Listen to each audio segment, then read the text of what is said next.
komoditi. Handphone China disulap menjadi branded phone. Inilah Indonesia. Dan tahun depan katanya branded good dari luar itu telepon mulai jual handphone yang di bawah 1 juta. Ini gara-gara Pak Martono ini pasti ini Pak. Jadi saingannya Pak Martono makin banyak ini. Terus kita juga lihat PC akan semakin rame.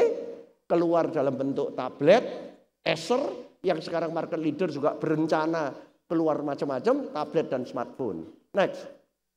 Kredibel Pak, bukan cuma connected, Indonesia kredibel. Baik di political, legal, ekonomi maupun social culture. Coba kita lihat. Ekonomis mengatakan, Ekonomis itu majalah yang sangat kredibel Pak. Ekonomis itu, bacanya enggak enak Pak, bacanya enggak enak. Kalau enggak seneng baca yang serius jangan baca Ekonomis, tapi sangat kredibel. Ekonomis mengatakan demokrasi thrives in Indonesia. Demokrasi Indonesia sudah mulai matang. Demo Metro TV, TV One, geger terus tapi tidak apa-apa Pak, stabil Indonesia itu, jangan khawatir, ya kan? Ekonomi Pak, Bloomberg kurang apa lagi, Bloomberg sama Business Week loh, ngomong, wah ini BRIC itu kan berhasil Rusia, India, China. Ini kayaknya Rusia mesti di drop ini, diganti Indonesia ini mestinya, ya toh? Orang sudah mulai ngomong-ngomong gitu ya toh? Dan yang lebih menyenangkan lagi, Rio Ferdinand, pemain Manchester United nomor 5 itu ternyata mengikuti terus kegiatan ASEAN Football Federation ini Pak. Dan ketika Indonesia mulai menang 3-1 dari Malaysia, itu udah tweet. Wow, it's now 3-1 to Indonesia. Dulu boro-boro Pak, orang Manchester United mau ngelihat timnas. Boro-boro. Makanya Pak Hidayat tadi tim kita 11 orang nyanyi pakai bendera itu perlambang bahwa nanti malam kita mesti mendukung timnas kita. Next. Nah, saya enggak ngerti politik Pak Hidayat, saya enggak ikut partai apa-apa, tapi saya cuma mengutip dari koran, Kompas, Jawa Pos. Pak Ical itu pernah ngomong, Golkar mendukung SBY 2014. Waduh ya pokoknya kita lego lah kalau kelihatan Golkar mendukung SBY ya kan. Kalau Demokrat dukung SBY ya biasa gitu ya kan Pak. Kedua, sekretariat gabungan akan terus sampai 2014. Tadi pagi aku baca Kompas ada satu kecil. Sebetulnya Golkar sama Demokrat itu saling membutuhkan kok sebetulnya. Wah kita lego Pak sebagai rakyat biasa ya kan. Berarti politik bakal stabil sampai 2014. Terus, nah jadi itu semakin mantap untuk memimpin ASEAN. 1 Januari nanti Indonesia ketua ASEAN. Dan kata Pak Marty, we are not only chairing ASEAN, but we want to lead ASEAN. Lain loh Pak. Chairing itu memimpin rapat. Kalau lead itu Indonesia itu melit. Dan Indonesia itu rodok hoki. Karena tetangga-tetangganya rodok kurang hoki gitu saja ya. Terus, ini saya mengutip dari, aku senang sama slide ini. Dari Wakil Menteri Perdagangan, Pak Mahendra Siregar. Pak saya minta slide-nya. Ini ditunjukkan bahwa ASEAN itu gadis manis. ASEAN itu menjadi rebutan Asia Timur. China plus one. Cina, India, Korea, Jepang, Australia mau ikut-ikut East Asia. Jadi Anda lihat ASEAN ini luar biasa. Indonesia itu beautiful girl of ASEAN. ASEAN sendiri itu menjadi hub dari East Asia, kemudian APEC dan sebagainya. Jadi 2011 itu yakinlah Indonesia itu makin kredibel sebagai ketua ASEAN. Next. Otonomi luar biasa. Sesudah ada pilkada, orang boleh bilang pilkada itu begini, vote buying tapi buktinya Gubernur Sumatera Selatan berjuang untuk rakyatnya. Pak Jokowi berjuang. Di Solo itu saya barusan ini makan malam-malam. Orang-orang bilang yang jual makanan ini Pak Wali Kota ini luar biasa ini. Kita dipindah ke sini pasarnya. Malah wali kotanya didukung. Mana ada itu wali kota di tempat lain. Kalau ngusir orang pasar ke pasar di demo. Pak Jokowi didukung. Dan Pak Jokowi ini untuk second term pilkada mendapatkan 91% tertinggi di Indonesia. Ya. Lihat ini, tiap-tiap kepala daerah apakah gubernur, apakah wali kota. Semua semua berusaha. Ini indahnya Indonesia. Makanya desentralisasi itu it works gitu loh. Mulai dekade kedua ini percayalah. Walaupun ada gonjang-ganjing orang setuju enggak setuju, tapi buktinya works gitu ya. Terus. Dan ini sekarang katanya Pak Khairul sudah 3.200 dan nanti mudah-mudahan karena kita itu punya credibility dengan gampang nanti menjadi 5.000. Dan katanya kalau sudah 3.000 itu orangnya sudah mulai kepingin semuanya lifestyle oriented. Jadi pemasar bersiap-siaplah untuk menangkap peluang itu. Next. Ini Pak, investment grade, GCR sudah Indonesia investment grade, Fitch masih 1 tingkat, kemudian S&P and Moody's 2 tingkat. Tapi kita yakin 2011 semuanya masuk. Betul Pak Khairul ya? Dan kalau investment grade sudah diraih, itu pasti mesin kedua jalan. Sekarang mesin pertama adalah konsumsi.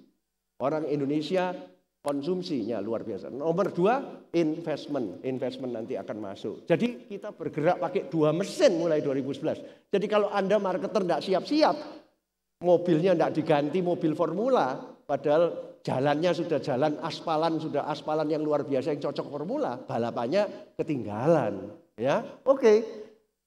Competitiveness Indonesia dari 42 naik 35 menurut IMD. Dan dari 54 masuk 44 menurut World Economic Forum. Terus kemudian juga yang menyenangkan dari segi social culture, Panji yang nanti malam di Youth Women Netizen Party, nanti malam ada Ibu Linda Gumelar datang juga malam Youth Women Netizen Party di tempat ini. Panji menggerakkan Indonesia Unite.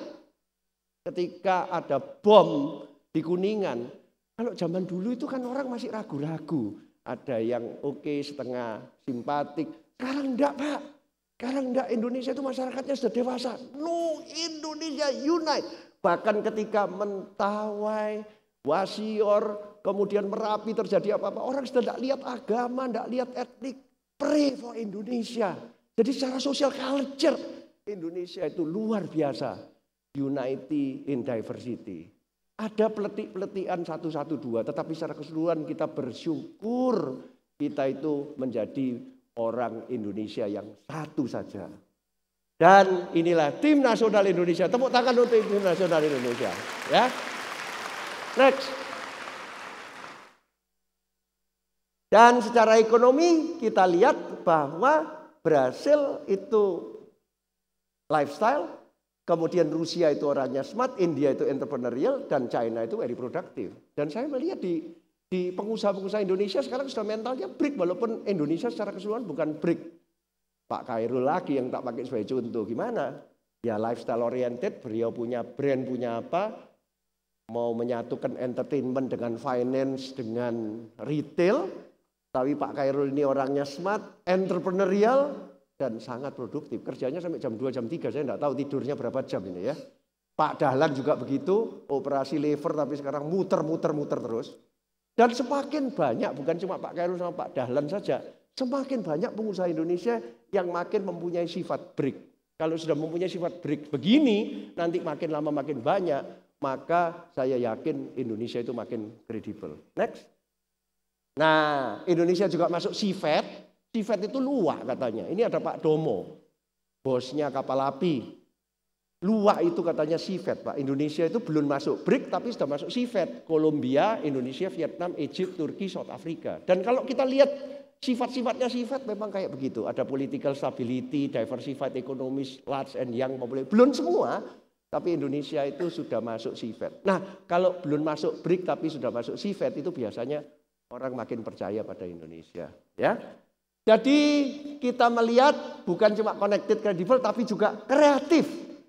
Ya, kita lihat urban memang lebih kreatif dari rural, middle class lebih kreatif dari lower class, dan youth women netizen. Ini yang tahun lalu di tempat ini juga saya mengatakan, perhatikan yang lebih dinamik daripada para senior. Women ini luar biasa, dan netizen. Jangan main-main sama netizen. Ini adalah zamannya youth women netizen. Kita melihat urban akan lebih kreatif dari rural, middle class lebih dari lower class, YWN lebih dari senior. Coba kita lihat angkanya. Menurut sensus terakhir, Pak Rusman, Makplus kebetulan bekerja sama dengan BPS sekarang, sensus 10 tahun terakhir, Urban kita sudah 52%. Jadi hilangkan itu paradigma Indonesia itu 70-30, 70% rural, 30% urban. Enggak loh.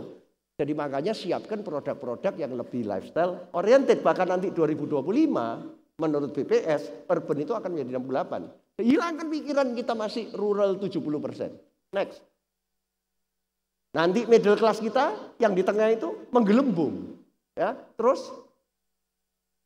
dan kita lihat youth itu 42% dan mereka haus akan new product. Kalau senior itu takut Pak nyoba new product. Jadi kalau ada ide baru mesti youth segment. Perempuan menurut survei Marketplace Insight tahun lalu 84% keuangan keluarga dipegang perempuan di Indonesia. Dan mereka yang menentukan pembelian itu apa. Jadi perempuan Indonesia itu begini Pak. Kalau uangku, uangku, uangmu, uangku. Dan mereka concern akan family, ya. Jadi tidak seperti laki. Kalau laki itu beli untuk dirinya sendiri. Kalau perempuan itu beli untuk keluarganya, kesehatan. 84% Pak survei kita. CFO of the family perempuan. Jadi salah Anda kalau tidak memperhatikan perempuan. Perempuan itu the real power of Indonesian market. Percayalah kepada saya. Dan terakhir 40% dari netizen Indonesia berdasarkan Marketplace Insight Survey tahun lalu involved in conversation. Jadi hati-hati loh Pak, komunikasi ini akan pindah. Ya, blogger seperti Sherina yang Twitternya sampai 600.000 itu luar biasa. Sekali nge-tweet itu 600.000 follow dia. Kalau Twitter saya followernya baru 12.200 Pak, nothing.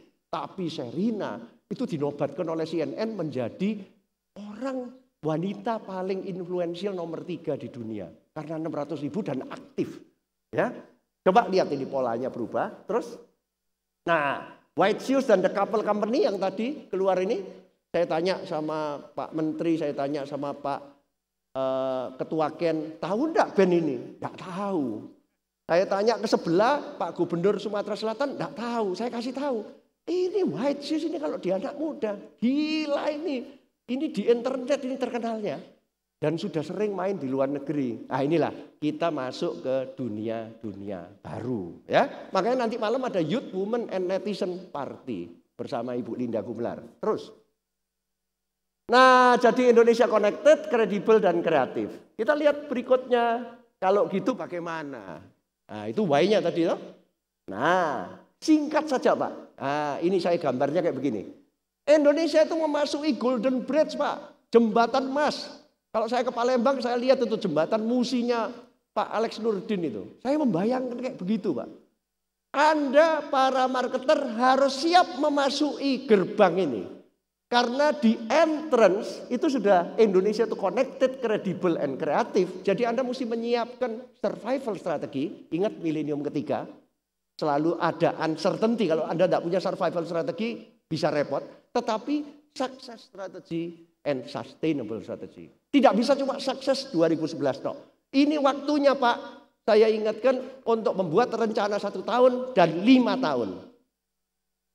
Karena ketika kita keluar dari ujung jembatan yang lain 2014 pada waktu itu suasananya sudah lain. Bukan cuma AFTA Pak. Bukan ASEAN Free Trade Area. Tapi ASEAN Economic Community Area.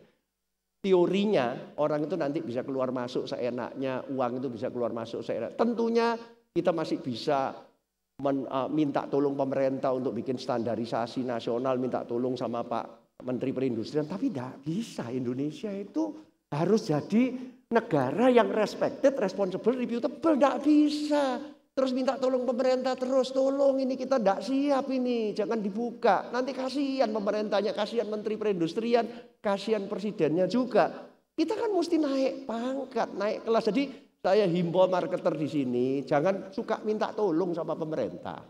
Entrepreneur itu kalau yang sejati itu tidak pernah minta tolong. Tapi berusaha mempunyai survival, success, and sustainability. Oke, kita masuk sedikit. Nah, kita sudah siapkan 9 itu Pak. Buat saya marketing itu cuma 3. How you manage the customer, how you manage the product, and how you manage the brand. Marketing itu tidak lebih dari 3. How you manage the customer dengan STP. Segmentation, targeting, positioning. How you manage the product, Anda mesti punya diferensiasi. Aku bilang bolak-balik.